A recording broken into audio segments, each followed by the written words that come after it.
So what is the original American cocktail? The gin and tonic? The Tom Collins? Perhaps the Manhattan? Nope, it's something called the Sazerac.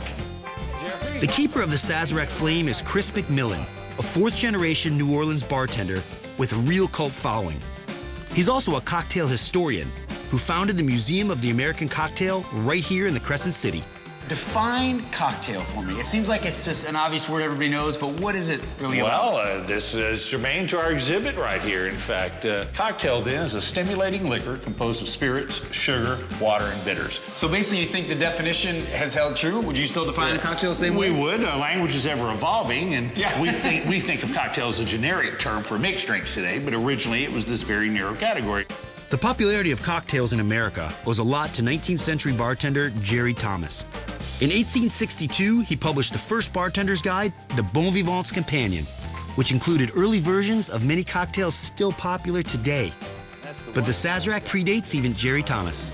We have the first references to cocktails in New Orleans from the 1830s. By the 1840s, the prototype of this drink, which was cognac, absinthe, sugar, and bitters, is advertised in our local newspaper by 1844. So we're going to start with a sugar cube. We're going to take 2 rocks glasses. We're going to fill one with ice cubes so that we can chill it while we're making the drink in the other. All right. So we're not going to be drinking that soda water. That's just to help chill the glass. Is chilling the glass. Then we're going to take our sugar cube and we're going to drench it in Peychaud's bitters. Bitters is distilled alcohol flavored with various herbs, roots, and barks. It was originally made in Venezuela in the early 1800s as a cure for seasickness. More big tools. So we're going to crush it. Oh, that's brilliant. I love it. This to me, this is the mortar and pestle of cocktail making. I mean, it's like grinding a spice with salt and garlic at the beginning of a great sauce. You're doing the same thing. So we're going to take a couple of ounces. All right, of our rye whiskey on our bitters. The original Sazerac cocktail was made with cognac. In fact, it gets its name from the brand of cognac first used in the drink. But when disease devastated France's grape crops in 1889, rye whiskey was substituted.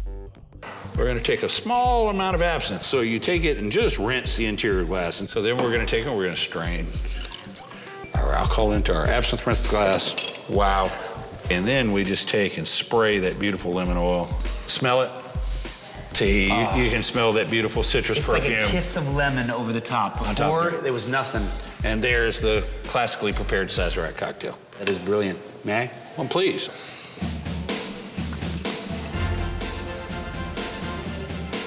Wow.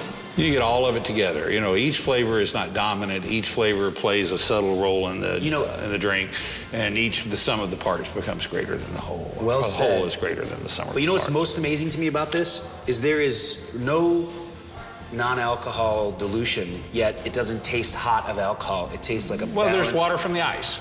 You know, we've added probably an ounce of water in there. Boy, just enough to make it feel like... To soften it. Soften it. You know, you don't need the mixer to create balance. It's not a surprise that the Sazerac is back. Next, I asked Jerry to make me a cocktail that's been around almost as long as the Sazerac and is still popular today, the mint julep. In many ways is the most important of American drinks in that it was the very first drink to popularize the use of ice. The recipe for a mint julep hasn't changed in over 100 years. Sugar, mint, bourbon, and water. We're going to put just a tiny amount of sugar in here because we're going to use that almost an adhesive. And we just delicately rub the mint against the inside of the glass. You can just, right there. The perfume is there. That's all you're trying to do is just release that little bit of mint. The next element, of course, is ice. And this can't be the normal bar tool to have. Well, one of the key things with the julep is crushed ice. The more surface area you have, the more efficiently you're going to cool it with the less amount of dilution. So gentle on the mint, heavy-handed on the ice. Exactly. No wonder bars are made of thick wood. That's exactly now I know. Right. Wow. Are we making snow cones? That's exactly what we're doing. Making a beautiful bourbon snow cone. I gotta say, I've never seen a drink made like this, for sure.